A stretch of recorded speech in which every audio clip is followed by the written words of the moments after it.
The biggest problem in the world today is not war. It is not disease, cancer, AIDS, and so on. It is not children starving in Africa or in some other parts of the world. It is not poverty, and it is not crime. The biggest problem in the world today is that people do not know who they are, and consequently, they got their priorities all mixed up. You ask the average person, who are you? And they will look in the mirror, and they will say, this is me. And they are wrong. When you look in the mirror, you do not see yourself, quote unquote, you see your body. And your body is simply a garment that you are wearing for 50 or 100 years. Then you shed it. You know, it's a matter of common sense. There is a difference between a living body and a dead body. The living body is full of vitality and spark, and when it dies, the spark is gone and becomes stiff, just like a piece of wood. And we know that something is gone, the person is gone. So we can easily agree that a person consists of a body and a soul, and the soul is the real person. And this is where the people fail to recognize who they are. If they knew that the body is not them, they will rearrange their priorities, and they will pay more attention to themselves, their selves, not their bodies. A person goes to school for many, many years, works hard, takes examinations, and even after school he gets a job to make some money and so on. All this to care for the body, a vanishing entity that will become stiff, dead someday. And when that day comes, almost everyone will look at that lifeless body and say, for this thing, I went to school, I worked hard, I took examinations, I earned a lot of money, and I spent it all to care for this thing, this vanishing, stiff part of me. What did I do for myself? There is something that we must do, and this is what life is all about. We have to rearrange our priorities, and this cannot result without knowing that I am a body and a soul, and I must put the body in the service of the soul.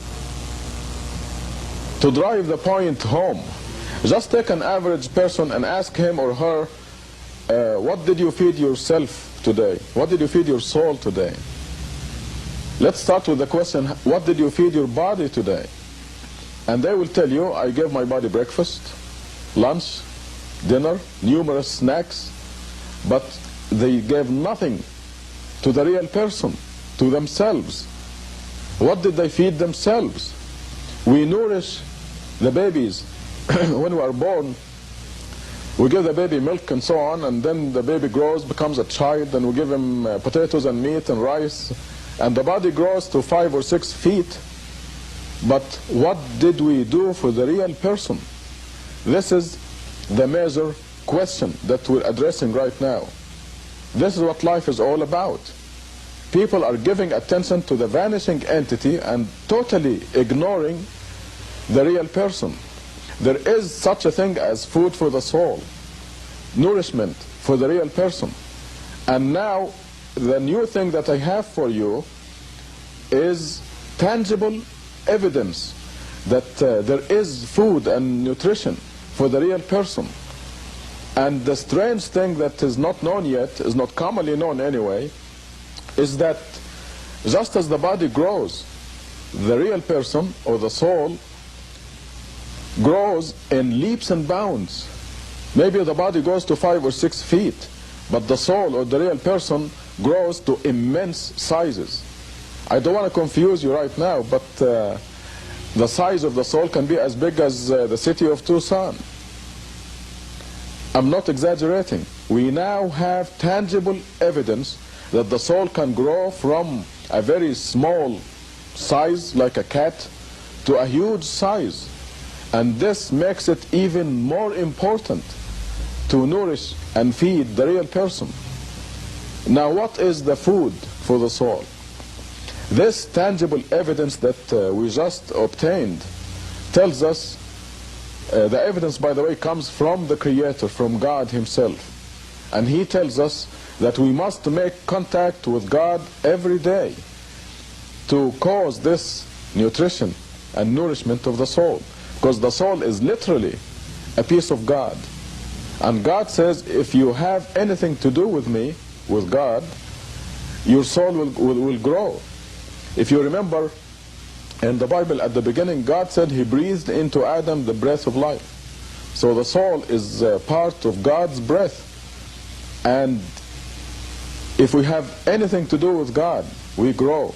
However, there is a specific set of nutrition that we can offer to ourselves. Another question that illustrates this biggest problem in the world, namely that the people do not know who they are, is that you ask the average person, how old are you? And he or she will give you a number somewhere between 15 and 85 years old. Wrong. Again. Any person, the real person, is a few billion years old. And this is the new information that we obtained from this new tangible evidence. You can easily see the problem if we illustrate a little bit how the human being consists of two entities.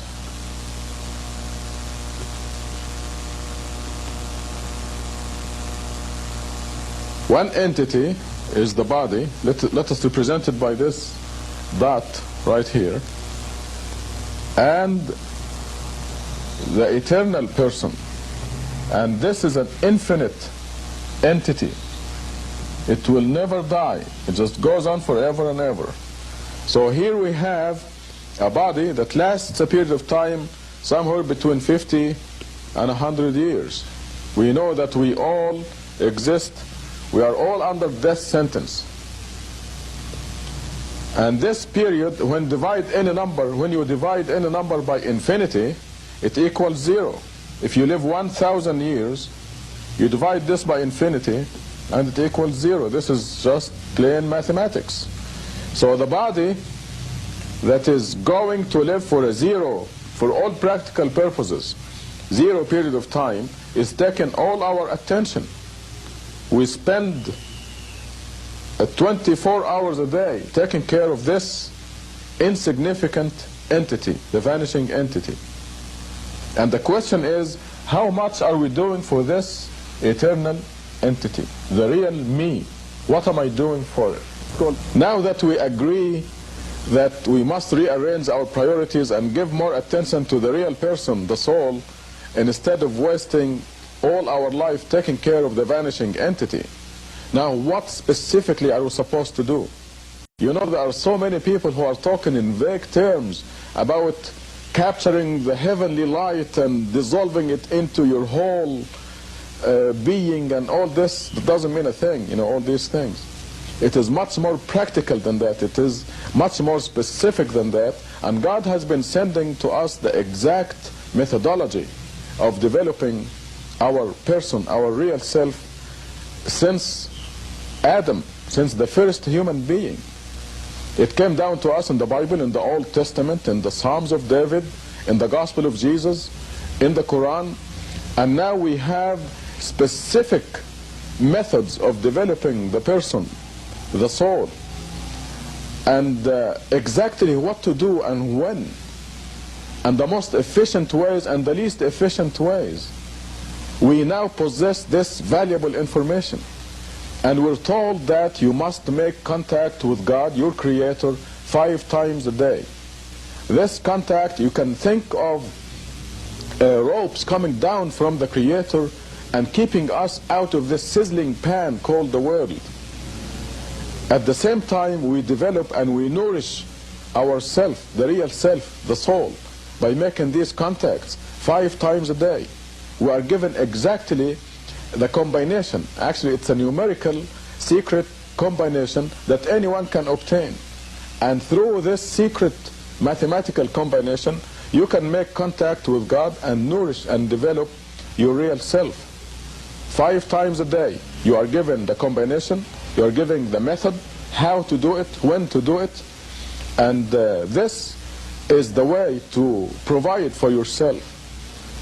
Everyone takes breakfast, lunch, dinner, snacks, and so on, and dresses nicely, and buys a nice home, and has a beautiful spouse or a handsome spouse, as the case may be, and all this to take care of the vanishing entity, the body. The big question is, what are you doing for you, the real person? And you can agree with me now that this is the biggest problem in the world, not knowing who we are. You notice I mentioned making contact with God. And this is, I'm talking about a specific methodology. I'm not talking about prayer. Prayer is fine, and it will contribute to the growth and nourishment of the person's soul, the real person. You know, millions of children grow up, we grow up knowing that we must say grace before we eat, say a short prayer, God is good, God is great, please, thank you for our food, and all that. Millions of people pray. I mean, they utter supplications, ask God for favors, and all this is fine, God loves that. But I'm talking about a practical, a real meal for the real person. We have this physical evidence telling us exactly what to say, what sounds to utter. It is like the combination of a safe.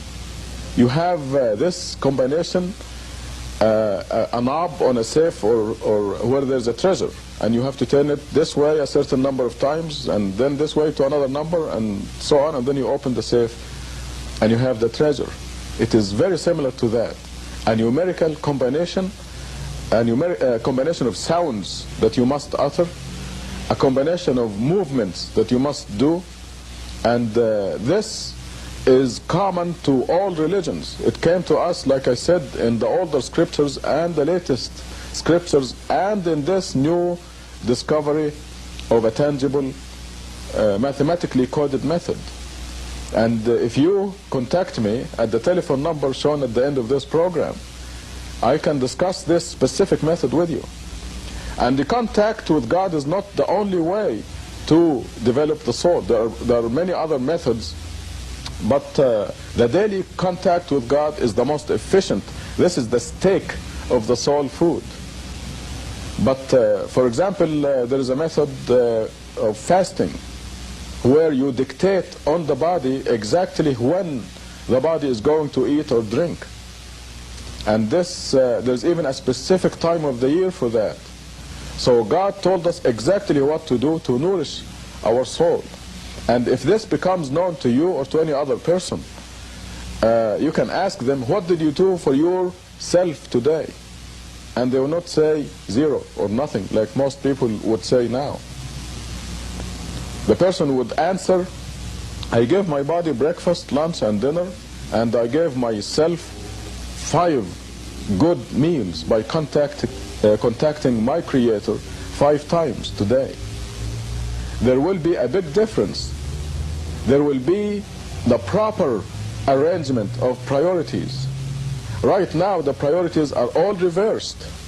People are spending 99% of their time caring for the vanishing entity and totally unaware, totally neglecting the real self, the real person. And it's a big shame, because when the time comes and we shed the body, we will really regret that we didn't give the real person, the soul, the proper attention. You know, it is very well and finally established now that money, fame, beauty, and so on do not bring happiness. There is always something missing. Did you see the Barbara Hutton story that was shown on TV the other day? I was listening to a special, Barbara Walters special. She was interviewing Eddie Murphy. Here is a movie star who's got everything. He has 2 Rolls Royces, a Mercedes, a Corvette. He's got a palatial estate in New Jersey, his family. Yet he told Barbara Walters there is something missing. We have to develop the real self in order to be happy. If you have a body that has everything, money, fame, everything it wants, everything the body wants, but the soul is not nourished, happiness will be missing. And this, now you can appreciate that this is the biggest problem in the world. And I know what you're thinking. You're probably saying, what is the catch? How much do I have to pay for this? Ironically, this very precious knowledge is free. It is just yours for the asking. And like I said, it is there's no mincing of words. There is no vague ideas. I'm talking about specifics. Happiness has been the most elusive goal for everybody. And now we know that material success, money, fame, and all this does not bring happiness.